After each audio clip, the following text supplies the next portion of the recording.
Hey everyone, it's Michael Klepik here. Today we're going to explore a thrilling world of sulfur dioxide. I know it's not exactly the hottest topic at the dinner table, but trust me, SO2 has a real knack for causing trouble in the air. Think of it as the villain you never asked for, but definitely need to know how to handle. So buckle up, because we're diving into the dangers of SO2, its sources, and how we can clean it up. What is SO2?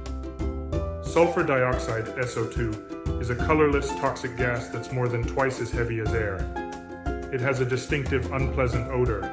If you've ever smelled burnt matches, that's sulfur dioxide at work.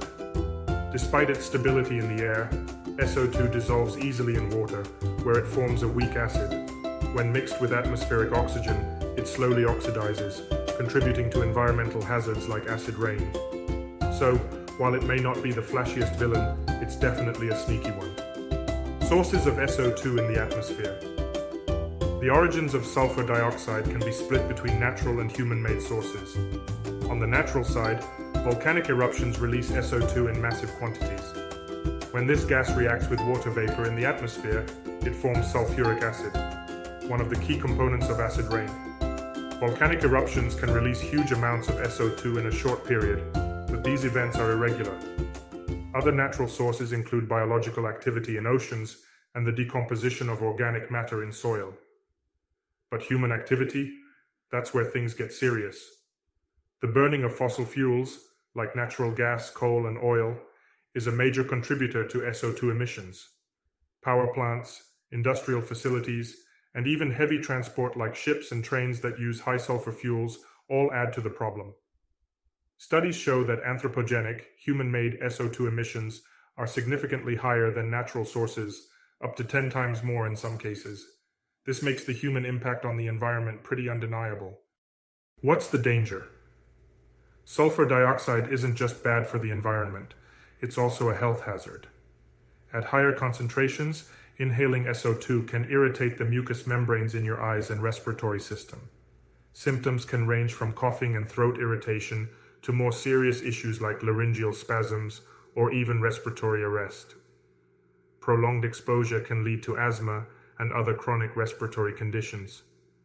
And if that wasn't enough, SO2 is a key contributor to acid rain, which damages forests, lakes, and soil, kills aquatic life, corrodes buildings, and even strips the paint off cars. The environmental and economic impacts are massive. Methods of purification.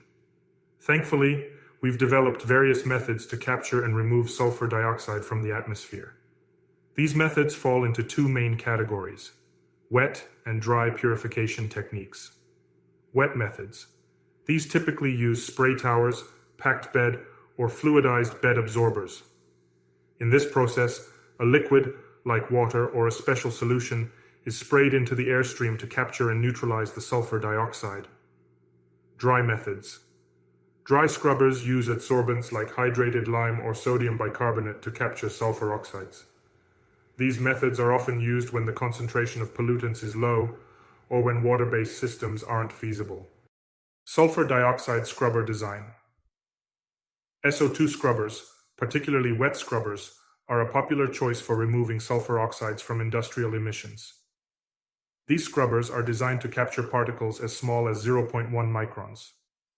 In cases where the SO2 concentration is high, adding components like caustic soda can significantly boost purification efficiency.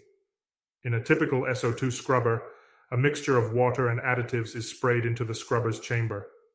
The sulfur dioxide reacts with the liquid and is removed from the gas stream as it exits the scrubber.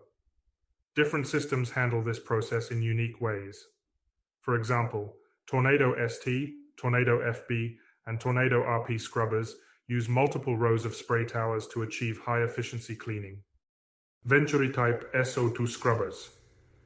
If you're looking for a compact yet efficient solution, Venturi-type scrubbers are the way to go. These scrubbers use a high-velocity gas stream to force the sulfur dioxide into contact with a liquid spray, making them a powerful tool for removing SO2 while keeping the equipment size manageable. Dry adsorbers. In addition to wet scrubbers, dry adsorbers are used to purify exhaust gases from sulfur oxides. These systems rely on adsorbent materials like activated carbon, zeolite, or silica gel to capture and neutralize pollutants. The process is highly selective, meaning it works best when the gas mixture is relatively clean, free from dust or oil that might clog the adsorbent pores. Dry adsorbers are ideal for airstreams with low levels of pollution, and they're often used in industries like agriculture, petrochemicals, and paper manufacturing. Liquid phase. Composition in wet scrubbers. One key to improving the efficiency of a wet scrubber is optimizing the liquid phase. Instead of just using water, scrubbers often use specialized solutions like NaOH, sodium hydroxide, or lime to neutralize the SO2. These substances interact with sulfur dioxide to form harmless byproducts like gypsum, which can even be sold for use in construction or agriculture. Optimizing the oxidation process. In some scrubbers, an aerator diffuser is used to accelerate the oxidation process, helping dissolve more oxygen into the scrubbing solution. This speeds up the reaction, making the scrubber more efficient at removing SO2, especially in setups where sulfur levels are high. Maintaining the right pH levels is also critical. A solution that's too acidic or too alkaline can reduce the scrubber's effectiveness. Monitoring and adjusting the pH ensures that the scrubber keeps running smoothly, capturing as much sulfur dioxide as possible without forming excessive scale or sludge. And there you have it. SO2 scrubbers are essential in keeping sulfur dioxide out of the atmosphere and minimizing its impact on both our health and the environment. Whether you're using wet scrubbers or dry adsorbers, choosing the right system can make all the difference in how efficiently you can tackle those emissions. All right, folks, that's a wrap. If SO2 ever tries to crash your industrial emissions party, you know how to deal with it. Remember, clean air isn't just a good idea, it's essential. Until next time, keep scrubbing and stay safe.